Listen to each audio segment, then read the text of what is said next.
2013 সালের ডিসেম্বর মাসে আসিফ নজরুল বাংলাদেশি লেখক হুমায়ুন আহমেদের মেয়ে শিলা আহমেদকে বিয়ে করেন।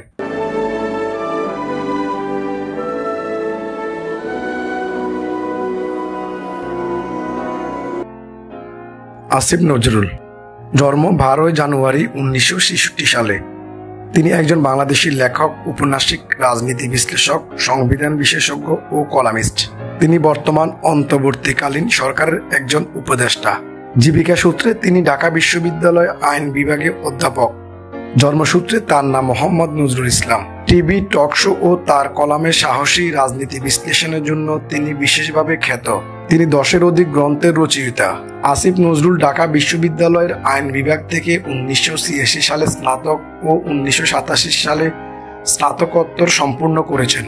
1999 সালে SOAS school of oriental and African studies university of London থেকে তার পিএইচডি সম্পূর্ণ করেন। পরবর্তীতে জার্মানির বন শহরে এনভায়রনমেন্টাল ল সেন্টার থেকে তিনি পোস্ট ডক্টরেট ফেলোশিপ অর্জন করেন। তিনি school of oriental and African স্টাডিজে একজন কমনওয়েলথ ফেলো হিসেবে কাজ করেছেন। ঢাকা বিশ্ববিদ্যালয়ের শিক্ষক হিসেবে যোগদানের পূর্বে 1991 সালে আসিফ নজরুল একটি বহুল প্রচারিত সাপ্তাহিক পত্রিকা বিচিত্রায় কাজ করতেন। তিনি কিছু সময় বাংলাদেশ সরকারের একজন সরকারি কর্মকর্তা ম্যাজিস্ট্রেট হিসেবে কাজ করেছেন। জাতীয় ও আন্তর্জাতিক বিভিন্ন মিডিয়া তাকে প্রায় দেখা যায়, যেমন বিবিসি, CNN এবং আল জাজিরা ইত্যাদি। UNDP, ADB সহ মানবাধিকার সংস্থা, আইনের শাসন, পরিবেশগত সমস্যা ইত্যাদি ভিত্তিক বিভিন্ন ধরনের আন্তর্জাতিক সংস্থার সাথে তার কনসালট্যান্ট হিসেবে কাজ করার জন্য অভিজ্ঞ আছে।